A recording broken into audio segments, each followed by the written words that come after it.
O Senhor esteja convosco. Proclamação do Evangelho de Jesus Cristo, segundo São Marcos.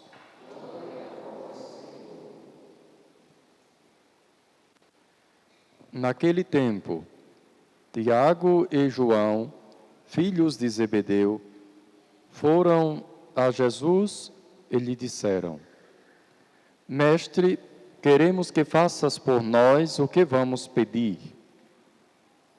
Ele perguntou: O que quereis que eu vos faça? Eles responderam: Deixa-nos sentar um à tua direita e outro à tua esquerda, quando estiveres na tua glória. Jesus então lhes disse: Vós não sabeis o que pedis. Por acaso podeis beber o cálice que eu vou beber? Podeis ser batizados com o batismo com que vou ser batizado? Eles responderam: Podemos.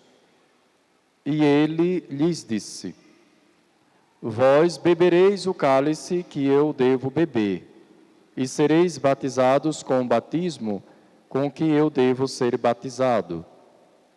Mas não depende de mim conceder o lugar à minha direita ou à minha esquerda. É para aqueles a quem foi reservado.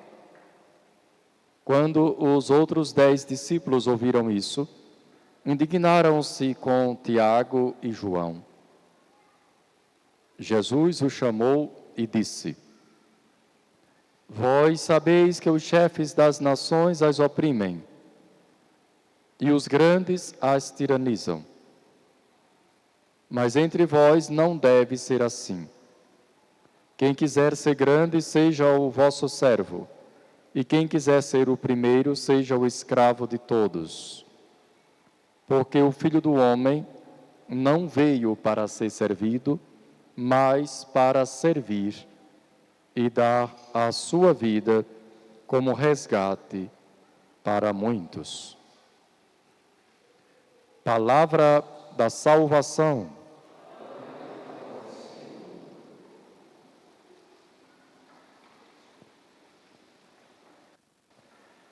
Meus irmãos e irmãs,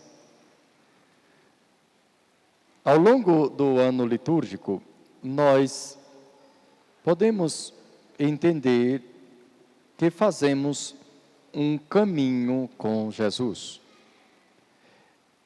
E assim nós nos aproximamos dele, pela escuta da palavra de Deus, pela nossa comunhão, no nosso encontro semanal, pela própria Eucaristia, através de suas palavras e de suas ações, nós conhecemos quem é o Senhor e qual é a sua missão.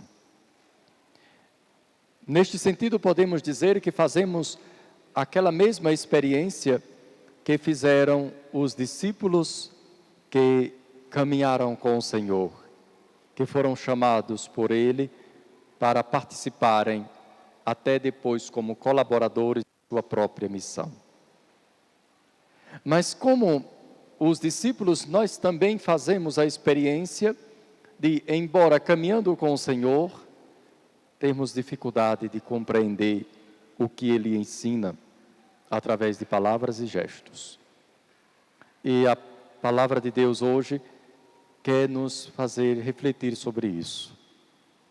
Estes apóstolos estão caminhando com Jesus desde que foram convocados por Ele, foram constituídos como para estarem com Ele, para serem enviados.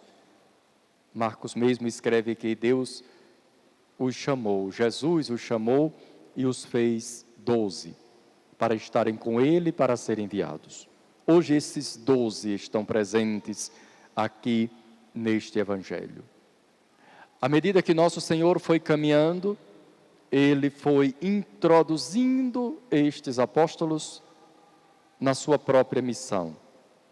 Mas à medida que caminha, pacientemente também vai descobrindo que por causa dos seus interesses, esses apóstolos entendem pouco o que o Senhor está ensinando. E hoje nós encontramos estes apóstolos pensando em glória terrena, enquanto o nosso Senhor está caminhando para a entrega da vida.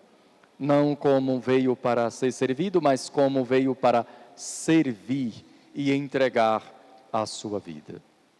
Se fosse a primeira vez, nós poderíamos dizer, é porque ainda precisam de mais instrução.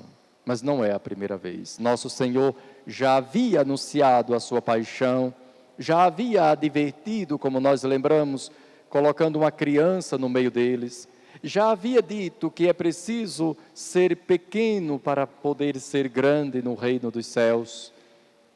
Mas parece que de nada adiantou as ações e as palavras de nosso Senhor. Eles continuam desejando o que sempre desejaram. Não estão seguindo Jesus Cristo, segundo o que Jesus Cristo é, mas pensando nos seus próprios interesses. A ponto de 2 deles se anteciparem aos outros, para a indignação dos outros, inclusive, e fazerem este pedido. Tiago e João se aproximaram para dizerem: Mestre, queremos que faças por nós o que vamos pedir. E nosso Senhor pacientemente ainda pergunta: o que quereis que eu vos faça? Deixa-nos sentar um à tua direita e outro à tua esquerda, quando estiveres na tua glória. Nosso Senhor poderia ter perdido a paciência com esses apóstolos, mas ao invés disso os adverte dizendo: vós não sabeis o que pedis. Neste momento do Evangelho de Marcos, Jesus está a caminho de Jerusalém e tinha dito o que aconteceria com ele em Jerusalém, que seria rejeitado, desprezado, deveria sofrer, morrer e ressuscitar. Deveria cumprir a profecia de Isaías que nós escutamos na primeira leitura. O Senhor quis macerá-lo com sofrimentos, oferecendo sua vida em expiação, para aí sim ter uma descendência duradoura. Meu servo justo fará justos inúmeros homens, carregando sobre si as suas culpas. Não como pensavam esses apóstolos, que nosso Senhor teria uma glória terrena, um reino neste mundo, e eles poderiam sentar à direita e à esquerda para terem honras, terem poder às custas do próprio Jesus. Pensemos agora em nós, meus irmãos e irmãs. Poderíamos dizer, a esta altura, esses discípulos já não deveriam ter compreendido? E nós, a esta altura de nossa caminhada de fé, o que temos compreendido de nossa fé? Poderíamos até esquecer os outros anos. Nós já estamos nos aproximando da conclusão do ano litúrgico. E depois desta nossa caminhada, domingo após domingo, a palavra de Deus, quanto entrou mesmo em nossa vida, em nosso coração? Quais são os frutos de nossa conversão? Quanto mudou a nossa mentalidade? Que compreensão nós temos de Deus em nossa vida? Será que não temos que admitir que estamos mais ou menos na situação daqueles mesmos apóstolos? Porque não eram somente os 2. Às vezes dá a impressão como foram os 2 que se dirigiram a Jesus, então só esses é que ainda não tinham compreendido que a glória de Jesus não é uma glória terrena, mas todos os outros. Os 10, tendo ouvido o que pediram os 2, indignaram-se com Tiago e João. E eles não ficaram indignados porque tinham compreendido a mensagem do Senhor. A indignação é porque se sentiram quase que traídos ou colocados para trás. É como se os 2 primeiros tivessem sido mais espertos e tivessem pedido a Jesus o que os 12 queriam pedir. E os 2 irmãos combinaram para de uma só vez pedirem a Jesus o que todos deveriam pedir, se antecipando. E os 12 ficaram indignados. Nós não estamos também, de vez em quando, nesta condição? Para entendermos isso, podemos pensar no modo como esses 2 apóstolos fazem o seu pedido. Dizem assim: Mestre, queremos que faças por nós o que vamos pedir. Aqui tem uma concepção de Deus e do próprio Jesus Cristo. Daqui depende como nós nos relacionamos com o Senhor. E nós podemos falar disso a partir dessas expressões, como que com uma pergunta, uma questão importante. Se na nossa relação com Deus, nós servimos a Deus ou nos servimos de Deus? Há uma diferença importante. Uma coisa é servir a Deus, outra coisa é se servir de Deus. Nós poderemos ter uma fé como expressão do nosso reconhecimento de quem Deus é, quem é Jesus para nós. Poderemos ter uma fé movida pela gratidão e o reconhecimento da obra que o Senhor realizou em nossa vida, mas nós podemos ter uma fé toda baseada nos benefícios que queremos receber de Deus. Então nós não o adoramos de verdade, nós simplesmente o procuramos para tirar vantagem. Como é próprio do ser humano, pensar que os outros estão sempre à sua disposição para o seu próprio benefício.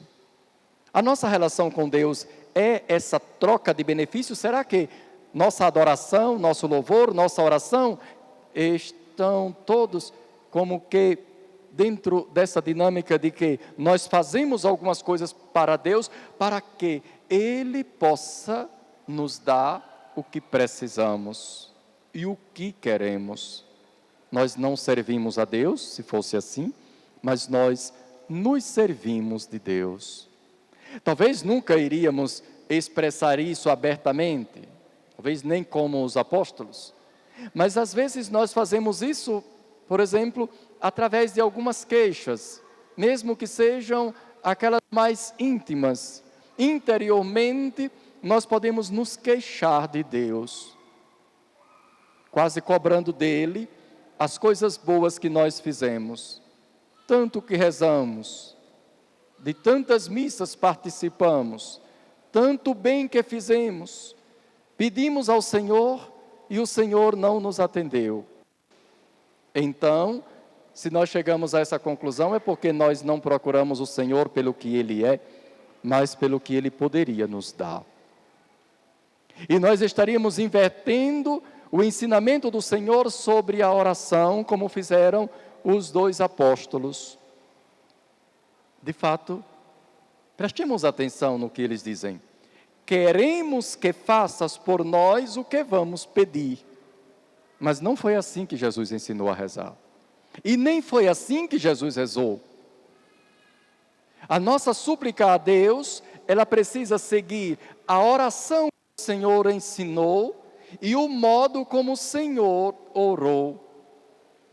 De fato, quando o nosso Senhor ensinou a oração, que chamamos oração dominical, o Pai Nosso, Ele nos ensinou a dizer: seja feita a vossa vontade. Nós a pronunciamos diariamente, espero mais de uma vez, irmãos e irmãs. Mas é como se nós disséssemos: seja feita a vossa vontade, mas no fundo não queremos que a vontade de Deus se realize, porque nós queremos, como esses disseram, a nossa vontade. Nós queremos que faças por nós o que nós vamos pedir, do nosso jeito. E não somente Jesus ensinou a orar, mas o modo como ele orou, naquele momento extremo da doação da sua própria vida, cumprindo as profecias, realizando o que nós escutamos hoje na segunda leitura, com sofrimentos, ele se tornou nosso sumo sacerdote, e assim nós podemos nos aproximar de sua misericórdia. No Monte das Oliveiras, nosso Senhor rezou assim: Não o que eu quero, mas o que tu queres, ó Pai. Não o que eu quero, mas o que tu queres. Dá para perceber quanto é diferente do que esses discípulos disseram? Não o que Jesus quer, mas o que nós queremos. E nós fazemos assim, como os apóstolos, ou temos a coragem de dizer como tu queres? Mas é preciso um ato de confiança e de abandono em Deus. Deste modo, meus irmãos e irmãs, nós precisaríamos reconsiderar o jeito com que nós nos dirigimos a Deus e qual é a nossa relação com Deus. E ao invés de fazer esta afirmação, queremos que faça por nós o que vamos pedir, nós poderíamos começar a nos dirigir a Jesus com uma pergunta: o que queres que eu faça por ti, Senhor? Não porque nosso Senhor precise, tenha alguma deficiência, mas o Senhor até mostrou isso mesmo, dizendo: tenho sede, dá-me de beber, por exemplo, quando disse a samaritana. E nós, o que podemos dizer? O que queres que eu faça? Esta é a verdadeira conversão. O que queres que eu faça por ti, e não o que eu quero que faças por mim. Na nossa época de muitos absurdos, nós chegamos ao ponto que há quem, embora se declarando cristão, o que é mais absurdo ainda, tenha inventado uma oração com uma palavra que não sei como é possível ter algum fundamento na Sagrada Escritura, na história de Jesus, na história de nossa fé. Eu já ouvi algumas pessoas de alguns grupos religiosos ensinando, ou pelo menos sugerindo, ou seja, conduzindo oração, em que as pessoas são orientadas a usar a palavra determino, dizendo assim: determine a Deus para que Ele honre a sua fé. Você tem que pedir e Deus vai lhe obedecer. Determino que Deus me faça. Espero que nenhum católico use essa expressão: Senhor, honra a minha fé. Essa expressão não é católica, ela é contrária à verdade do Evangelho, e ela é o contrário da oração do Pai Nosso, e o contrário da oração de Jesus, e o contrário do que Jesus disse hoje no Evangelho, corrigindo esses apóstolos que estão à busca de vantagem e de glória terrena. Quem somos nós, meus irmãos e irmãs, para obrigar a Deus a nos obedecer em alguma coisa? Por acaso Deus é um fantoche, é um ídolo? O ídolo nós manipulamos, o Deus único verdadeiro não. Ao Deus único verdadeiro nós devemos adoração, louvor, reconhecimento. É no serviço a Deus que nós nos realizamos, e não usando um Deus falso, que supostamente obedece o que nós queremos. Mas se nós observarmos bem, meus irmãos e irmãs, desta verdadeira relação com Deus vivo e verdadeiro, não com Deus falso a quem nós podemos dizer: eu determino, honre a minha fé, eu faço isso, por isso o Senhor é obrigado a me atender. Se nós tivermos uma relação verdadeira com Deus, nós teremos uma relação verdadeira com os nossos semelhantes. Se nós tivermos uma relação falsa com Deus, nós teremos uma relação deturpada também com os nossos semelhantes. O que não diria, meus irmãos e irmãs, uma pessoa que tem a ousadia de se dirigir a Deus dizendo: eu determino, faça como eu quero? O que não diria esta pessoa a um seu semelhante, a um seu subalterno? Imagine um patrão que a Deus se dirige: eu determino. Como é que não se dirige para um empregado? Porque se a Deus ele tem a ousadia de tratá-lo como seu escravo, imagine como ele trataria um empregado. A visão falsa de Deus tem consequência nas nossas relações humanas. A visão, a relação verdadeira com Deus único e verdadeiro, tem um respaldo na nossa vida. Quem aprende a ser servo de Deus, já terá aprendido a ser servo dos irmãos. Quem se recusa a ser servo de Deus, jamais compreenderá o ensinamento de Jesus, nunca vai ser servo do irmão. E aqui nós poderíamos pensar em um modo concreto de, na nossa vida, no nosso dia a dia, aplicar esse evangelho. Quem sabe mudando, como sugeriu Jesus, quem quiser ser o maior, seja o servidor. Eu não vim para ser servido, eu vim para servir e dar a vida como resgate para muitos. E se nós podemos dizer a Deus: Senhor, o que queres que eu te faça? Como nosso Senhor também se dirige à humanidade, dizendo: o que queres que eu te faça? Lembremos só um dos fatos em que Jesus se dirige a uma pessoa, dizendo: o que queres que eu te faça? Um cego se aproximou de Jesus e Jesus diz: o que queres que eu te faça? Nós temos o costume de fazer esta pergunta. Pensemos nas nossas relações de vida comunitária, na fé, da nossa paróquia, do nosso trabalho, da nossa família.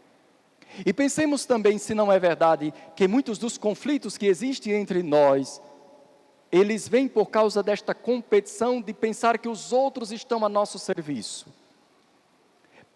Pensemos se não é verdade que as discórdias pequenas ou grandes dentro das nossas famílias, se elas não nascem do fato de que nós ficamos esperando que os outros nos sirvam. Não é verdade que muitas das reclamações que existem dentro da família entre marido e mulher, pais e filhos, vêm do fato de que as pessoas dizem: você não faz as coisas que eu quero. E algumas pessoas começam a reclamar disso. E se nós invertêssemos? Ao invés de ficarmos preocupados em que nosso pai e nossa mãe não fazem como nós queremos, o marido diz: a minha mulher não faz como eu quero, nós começássemos a transformar isso em uma pergunta. Não o que eu quero, mas o que tu queres. O modo como nós nos relacionamos com Deus vai indicar o modo como nós nos relacionamos entre nós. Imagina a beleza e a surpresa agradável dos filhos dizendo aos seus pais: meu pai e minha mãe, o que vocês querem que eu faça hoje? Antes que o pai e a mãe precisem dizer: faça isso ou aquilo. Ou mesmo que recebam uma ordem, cheios de solicitude, comece a fazer. Vamos falar agora de coisas bem da vida cotidiana, doméstica. A mãe que pede a um filho ou a uma filha: hoje você vai lavar os pratos. E rapidamente, sem aquela demora, vou já. Imediatamente o filho vai e ainda volta dizendo: tem mais alguma coisa para fazer, mãe? Imagine a bela surpresa que os pais teriam de escutar esta pergunta. Eu posso fazer mais? O que é que eu posso fazer por você? Qual foi a última vez que você perguntou a alguém: o que é que eu posso fazer por você? Alguém tem a coragem de me procurar e dizer: padre, o que é que eu posso fazer pela paróquia? Para ver o que acontece. Algumas pessoas desavisadas têm a coragem de me fazer essa pergunta, e os parentes ficam em casa perguntando: não vai sair mais da igreja não? Porque quando a pessoa diz: tem alguma coisa para fazer?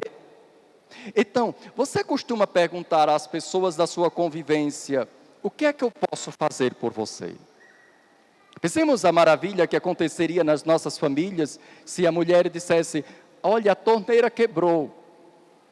Imediatamente o marido vai lá e já conserta a torneira e já volta perguntando: tem mais alguma coisa para fazer? Essa disponibilidade para fazer. Observemos que não se trata de humilhação. O serviço não é humilhação. Quando nós dizemos: nós vamos servir a Deus, nós estamos dizendo: nós vamos nos realizar. E nós vamos criar um ambiente. Se cada um tomasse a decisão de não reclamar do que o outro não faz por si, mas se dispor a fazer pelo outro, e ao invés da expressão: você não faz nada por mim, nós trocássemos pela pergunta: o que eu posso fazer por você? É interessante que até o tom de voz muda mesmo. Quando a gente diz, você não faz nada por mim, geralmente é com um tom de acusação e de ofensa. Quando você diz, o que é que eu posso fazer por você? Geralmente tem um tom de serenidade, de tranquilidade. Desde que essa pergunta seja realmente sincera, não seja só um faz de conta, mas mesmo assim, quem sabe nós poderíamos levar deste domingo uma mudança conforme nos ensina o Evangelho. Ao invés de ficar dizendo às pessoas que convivem conosco, eu quero que você faça isso, isso e aquilo, nós fizéssemos um pouco de exercício e perguntássemos às pessoas, o que eu posso fazer por você? Meus irmãos e irmãs, isso só é possível de verdade, ou seja, não como exercício artificial, porque o padre disse e ficou interessante de dizer, isso só é possível de verdade quando nós perguntamos a Deus, Senhor, o que eu posso fazer por Ti? Qual é a Tua vontade em minha vida? Quem fizer essa experiência saberá perguntar também ao seu irmão. E às vezes nem precisa perguntar. Não é necessário. Porque a outra pessoa nem ouve a pergunta. Você mesmo se pergunta, o que é que eu poderia fazer por esta pessoa? Esta pessoa que eu conheço está passando por uma grave necessidade. O que é que eu posso fazer por ela? Este meu irmão se acidentou e está sem trabalhar. O que é que eu posso fazer por ele? Esta pessoa passou por uma dificuldade e está em aflição. O que é que eu posso fazer por ela? Se nós começássemos a olhar os outros e ao invés de pensar que os outros estão a nosso serviço, o que é que eles podem fazer por mim? O que Deus pode fazer por mim? O que os outros podem me dar? Eu começasse a pensar mais o que eu posso dar aos outros. A nossa relação com Deus se transformaria e a nossa relação entre nós seria muito melhor. Haveria menos conflitos em casa, menos briga entre marido e mulher, menos conflitos entre pais e filhos, mais harmonia dentro da nossa paróquia, mais tranquilidade no trabalho. Essa é a palavra que ilumina todos os ambientes da nossa convivência, porque esta pergunta, o que eu posso fazer para os outros, ela pode estar presente em todos os ambientes de nossa vida cotidiana. Foi para isso que o Senhor nos chamou, para essa caminhada de fé. Foi para que nós aprendamos a colocar o Evangelho na vida concreta. Porque nós temos que perguntar, depois dessa caminhada, de missa após missa, como está a nossa conversão? Deus é o nosso escravo ou nós somos verdadeiros servos de Deus? Os nossos irmãos são instrumentos dos nossos interesses ou nós estamos dispostos a fazer com Deus o mesmo que queremos fazer com os irmãos e assim sermos servos uns dos outros, realizando a obra de Deus em nossa vida. Louvado seja nosso Senhor Jesus Cristo.